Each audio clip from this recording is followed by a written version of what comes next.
katanya tuh aku dengar-dengar dari di Universitas Gunadarma ya. Iya kak. Iya. Keren banget Universitas Gunadarma itu termasuk universitas swasta terbaik ya di Depok.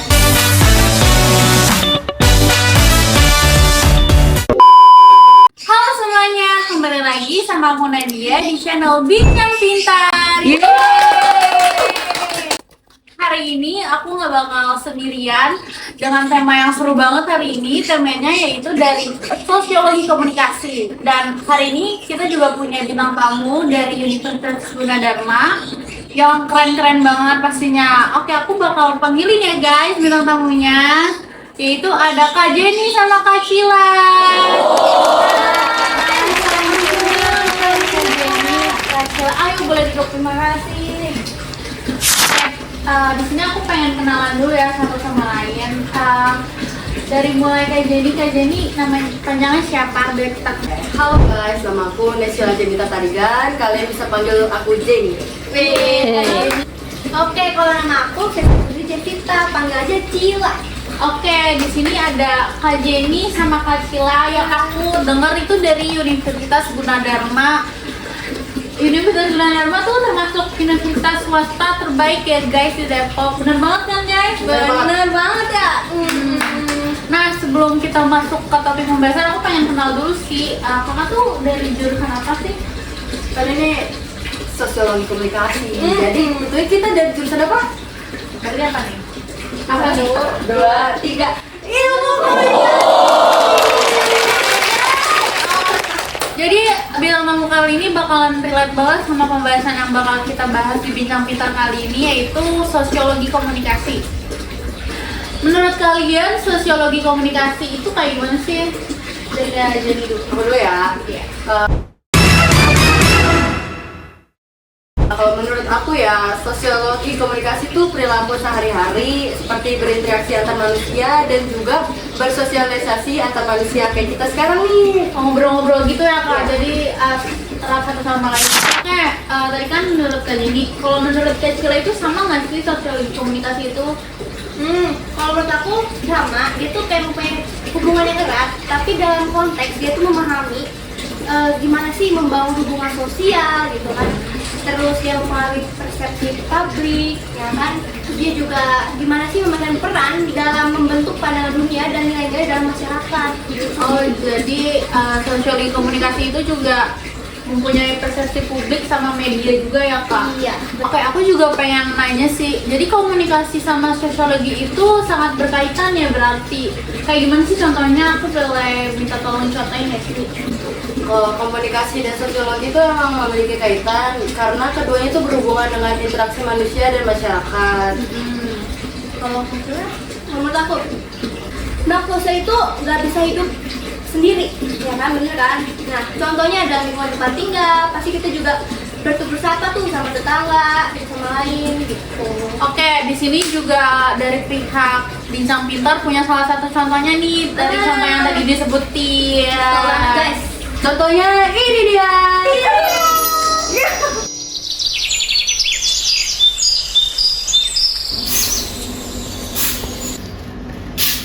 Hai Berevan. Bu Putri, dari mana? Abis beli sayur.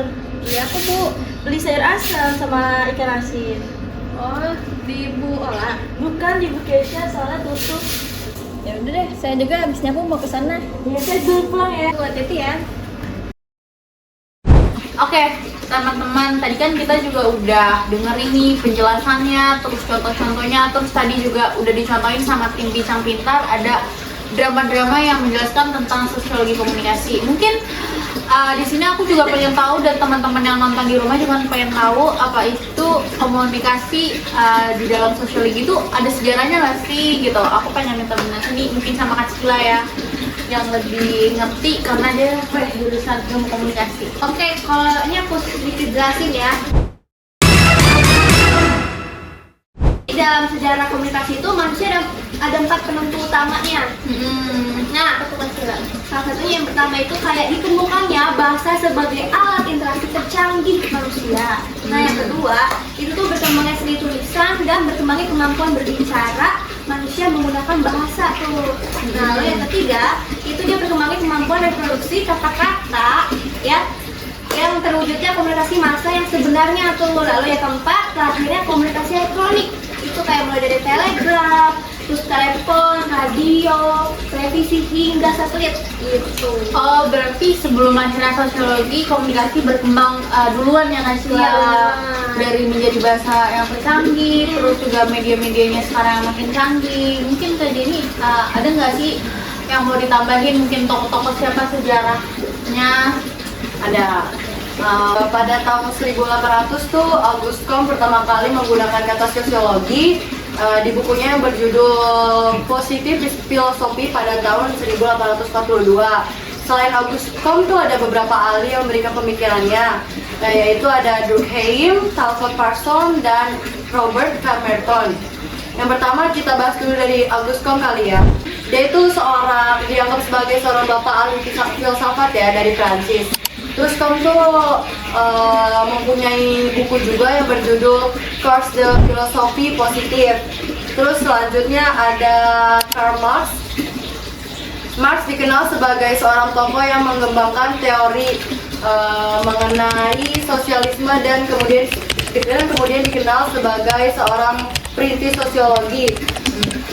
The Communist Manifesto merupakan tulisan utamanya dari Karl Marx.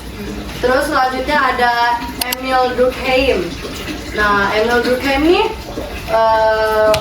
menciptakan banyak karya, salah satunya yang berjudul The Division of Labor in Society.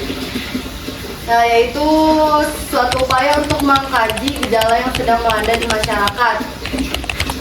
Terus selanjutnya ada Max Weber nih yang terakhir. Weber tuh pada tahun 1889 menulis disertasi yang berjudul A Contribution to the Story of Medieval Business Organization. Nah itu sumbangan Weber yang ini konsep dasarnya sosiologi yang membahas ilmu untuk memahami tindakan sosial. Nah, itu. Jadi tokoh-tokoh sejarahnya sosiologi itu banyak banget. Yang tadi aku kenal ada Auguste Comte sebagai bapak sosiologi, teman-teman itu juga termasuk tokoh-tokohnya. Dan juga tadi sebelum lahiran sosiologi juga ada komunikasi dulu yang berkembang, terus ada bahasa yang dikenal sebagai bahasa interaksi sebagai yang canggih, terus media-medianya. Sekarang aku juga mau nanya lagi sama teman-teman kita yang jadi tamu, sosiologi komunikasi itu ada teorinya atau enggak sih, atau langsung gak ada teorinya gitu? Ada nggak sih Kak? Ada kan Ada dua kalau nggak salah ya. Iya, ada dua. Yang kita bahas ada dua sih. Yang pertama, aku dulu atau kamu dulu deh? Aku dulu ya.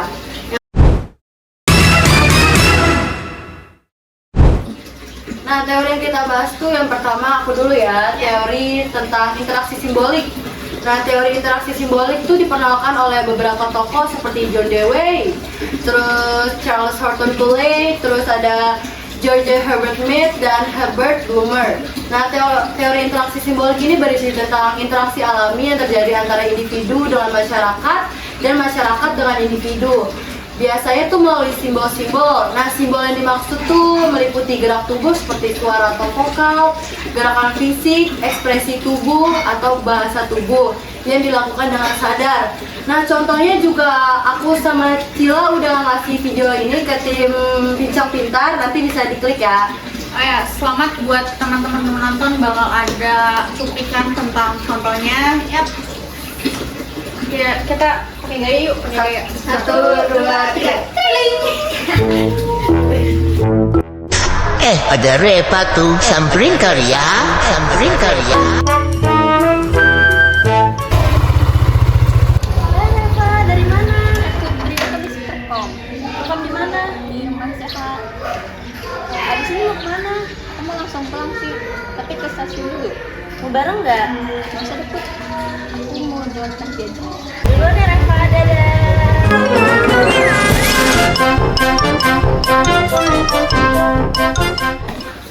Oke, tadi kan ada teori pertama kan, dan aku dengar tadi kata Kak Jenny ada dua teori dari sosiologi komunikasi. Mungkin teori yang satunya bisa dijelasin sama Kak Cila. Oke, mungkin aku jelasin juga. Ini teori kedua itu teori struktural fungsional ya, atau fungsional struktural, sama aja sih sebenarnya guys. Nah itu tuh kayak pendekatan dalam sosiologi yang menekankan gimana sih masyarakat nih diorganisasi itu sebagai sistem yang terdiri dari berbagai bagian yang saling terkait tuh ya, dan berkontribusi untuk menjaga keseimbangan sosial gitu. Nah dalam teori ini itu setiap bagian masyarakat itu dianggap memiliki peran dan fungsi yang paling penting dalam menjaga keseimbangan atau kelangsungan sistem secara keseluruhan gitu. Nah contohnya mungkin kayak berkelompok gitu loh, kayak tugas kelompok, atau bisa di dalam keluarga pembagian tugas, atau membangun keseimbangan dalam keluarga itu juga termasuk contohnya. Itu contoh sederhana dalam kehidupan sehari-hari. Karena organisasi ya? Iya bener banget. Ya. Gitu. Nah, tim ini juga kasih contoh dramanya, jadi kalian bisa tonton cuplikan berikut. Hai teman-teman, makasih banget ya udah datang ke rapat BEM kali ini. Hari ini tema rapat BEM-nya kita mau ada pembagian tugas aja sih, biar kalian semuanya kebagian tugas.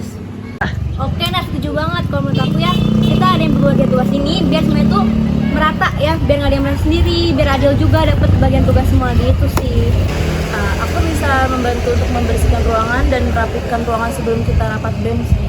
Bagus sih idenya. Mungkin Leva ada ide nggak? Aku bisa cuci piring sama bisa ini absen. Udah bagus banget sih. Jadi kita nggak ada yang perbuat ya. Kalau aku mungkin bisa bantu beli konsumsi sama nyiapin peralatan ya gitu bang. Aku senang banget bisa membantu dan merasa dihargai di BEM ini. Iya mak. Aku juga merasa bersyukur dan senang banget sih. Oke, makasih teman-teman atas pendapatnya dan partisipasinya. Rapat BEM kali ini udah selesai ya. Yeay, makasih banyak semuanya teman-teman. Oke teman-teman, tadi kan kita juga udah bahas teori, sejarah, pengertian. Nah, dalam kehidupan sehari-hari dan perkembangan teknologi pada saat ini itu ada perubahan juga sih yang dirasakan dari teman-teman sendiri, dan dampaknya juga apa? Ya. Ada sih ya. Ada dua sih, internal sama eksternal. Berarti faktor dari dalam dan faktor dari luar. Iya, betul betul. banget. Kalau faktor dari dalamnya itu apa sih?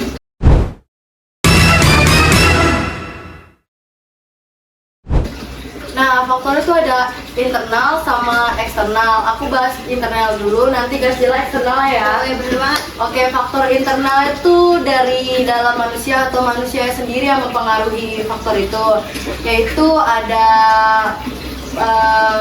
kelahiran, kematian, dan migrasi. Perubahan ini memiliki pengaruh dalam sandang, pangan, dan papan maupun kebutuhan dalam dunia kerja. Selain itu berpengaruh juga terhadap struktur kemasyarakatan seperti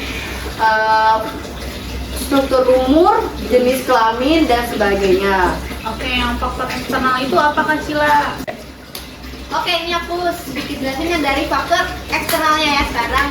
Jadi dia tuh penyebabnya dari luar masyarakat setempat. Nah itu kayak adanya pengaruh dari kebudayaan masyarakat lain. Nah itu sehingga mengakibatkan terjadinya akulturasi budaya. Makanya timbulnya budaya dan peradaban baru tuh ya kan. Nah setelah itu munculnya diksi generasi Android, generasi Now, generasi medial, dan sebagainya. Nah mulai dari cara kita mengonsumsi informasi hingga cara kita berinteraksi itu dengan orang lain itu ada beberapa faktornya. Pertama ada globalisasi, ada media sosial, ada individualisasi, dan kesenjangan sosial. Begitu sih. Oke, jadi aku dapat simpulin faktornya itu ada dua guys, ada faktor Betul. internal dan faktor eksternal. Kalau faktor internal itu dari diri kita sendiri yang melakukan perubahan.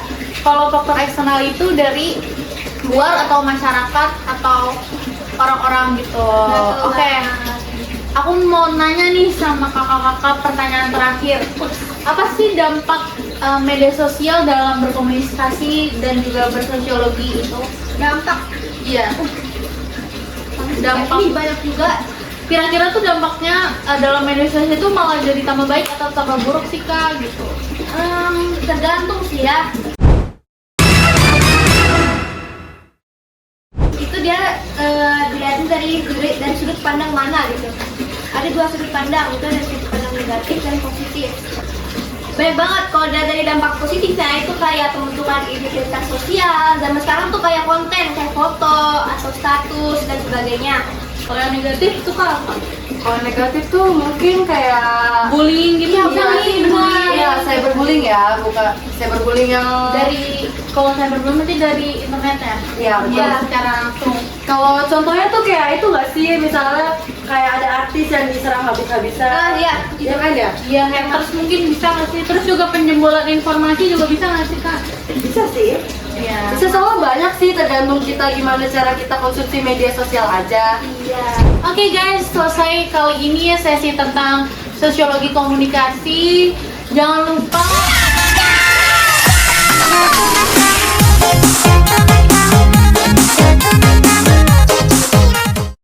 like, comment, and subscribe teman-teman. Dan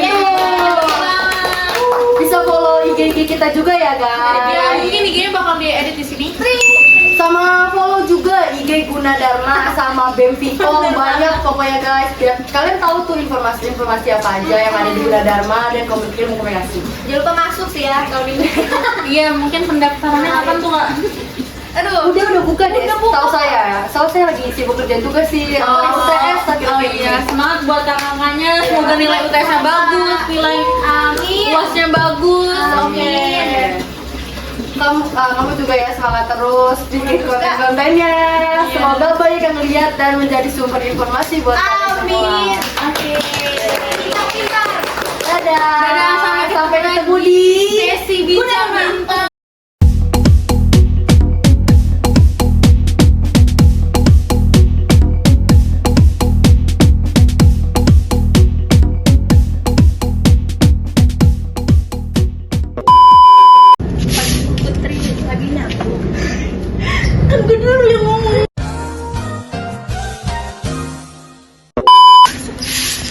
Aja nih payungnya.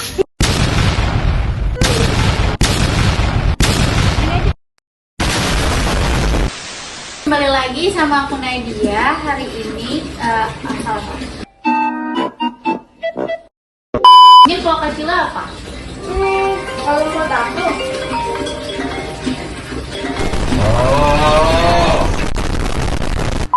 di publik banyak, terus saya juga buat mempengaruhi teknologi. itu Namun kenapa itu kecepatan?